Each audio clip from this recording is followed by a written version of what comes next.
this exercise. And so there's, you know, some more shots of beautiful Chicago. It is a lovely city. And this was the one moment where, you know, up until now we had been given the red carpet to pretty much go anywhere and film anything that we wanted to. This one was like your normal, you know, media-controlled situation. My name's Jose Santiago, Executive Director of the Office of Emergency Management and Communications Chicago. Today we're having a disaster drill taking place here. What we have actually happening is that we have a subway train that has derailed, and we've had people injured inside the train. So we have a response of police and fire. Due to the fact that certain things that are going on in the world right now, we're going to make sure that that was a natural accident.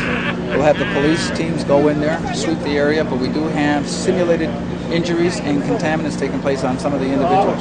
This is a full-blown DHS drill that Chicago is working out with the National Guard, police, fire, and other agencies.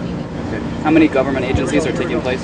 On this total exercise, which has been going on for about a year, we're looking at about 50 agencies. Okay. Earlier today, we were at an exercise. Some Polish military were involved in the exercise. Is that going to be the same with this exercise? Right now, with the Polish folks that were involved in this particular exercise, they were there as observers. They're visiting the country, and they are one of our sister cities that we go ahead and we train with all the time. So they came in and they were observing and watching how we handle our stuff, and then, you know, sharing information back and forth of what happens in Europe as opposed to what happens in America. Okay. But are they going to be involved in this particular exercise today, or no? Observing? No, just observing. And he seems very adamant about it. I mean, you asked the question twice just to clarify there would be, you know, no participation. So obviously, you know, this is one of those things where you think about this large organization like FEMA or these even larger organizations working together, and there's so much misinformation. There's so many things that aren't being relayed to each, you know, side of the organization that's going on. Right. You know, how are they going to have your best interests in mind? So while we were in Chicago, I was shooting the Willis Tower, which used to be called the Sears Tower, and I looked down, and Chicago has these roads that go underneath the main street level, and I noticed they were closed off right underneath the Sears Tower. And you know, I don't know if it's odd or not, but I went down to shoot some video just so to prove that, you know, they have blocked off the streets under there. Looks like they're doing some work, but there was nothing going on that day. And then all of a sudden, out of nowhere, security guard appears in a suit, A well-dressed security guard. Yes.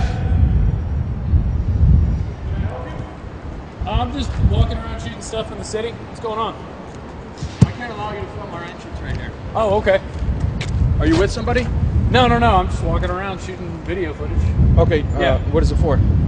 I put videos on YouTube and stuff like that. Okay. I'm visiting Chicago Okay. right now, so I'm just shooting the Sears Tower, and I was just shooting, you know, stuff on Yeah. You can take as many shots as you like of the building, but I can't allow you to pan with that camera. Oh, gotcha. Okay, that's Okay. fine. No problem. What are y'all doing down here? Just construction, or? Yeah, this is just construction. Oh, okay. All right.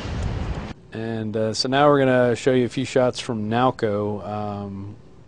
This was at the end. We caught a plane that the morning of this drill, so we went there at about 3 in the morning and hung out and waited. And they seem to be behind schedule most of the weekend. They were way behind schedule. Or most of the week, I guess I should say. So they were supposed to be set up by 4. Here's the sun coming up, and they weren't set up yet. Nowco is the company that supplies BP with Corexant, the dispersant that they're using. So all the government agencies are working together. Everyone's in bed together. That's what you realize when you start really researching this stuff. It's either somebody owns the company or they're best friends with the owner of the company. Or they're on a board with another guy in the company. Or this is all you'll need to do in order to get into the company. So here they're applying, you know, fake blood. And they really ran them through the ringer on this exercise.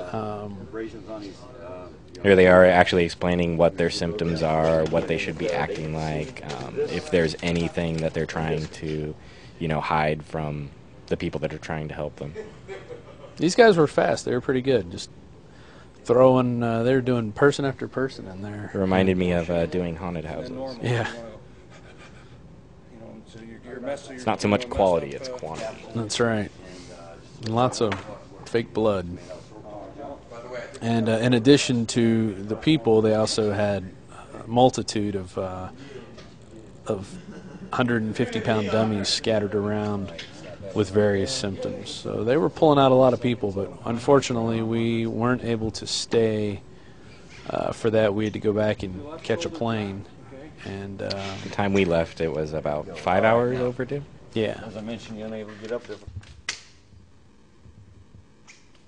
You know, keep a hold of it, don't let it fall out if it does. We'll try to put it back on, but either way, you still got a hole in your chest, and I can see that, okay? I need some lotion. Keep it wet looking. I saw some dates on, you know, the paperwork that was strewn about it. That place was vacated in 1994. Right. So you have this building. It's now 2010. You're walking around this building. It's as if it, you know, the world ended in 1994. It was just creepy.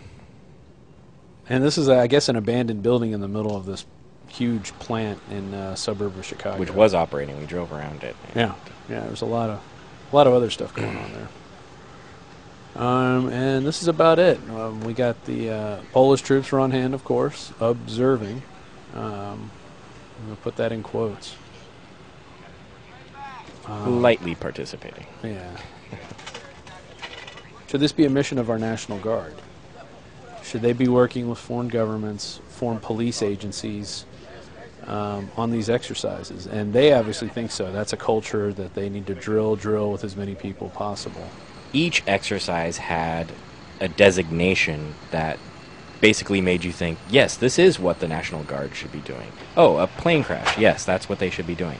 But in addition to the plane crash, there's also a terrorist link in there, and they're getting terrorist information. Right. Every exercise had some sort of, you know, alternate plot line that included terrorist plot, Homeland terrorist plot, It was all civil homegrown. insurrection. Yeah, it was homegrown. They did one exercise that was not anywhere in their literature, and at Toyota Park they were going to have a civil disturbance that night, the night we were at 15th and Clark. And that was pretty interesting because they didn't list that anywhere. Right. It was at the last moment, and things had been very transparent for us with the National Guard. They filled in a lot of the blanks, but every step along the way, you know, there was always that one missing part, or you would find out just moments before it happened, and that's completely understandable. But to have all of this literature that's printed out, but not include the fact that you're doing this civil insurrection and civil containment. Right, at the place where you're setting up your staging area. That's your command center. And we did specifically ask, was anything going to be happening around here? Right. And they basically said, no, this is where we this is where we station. eat.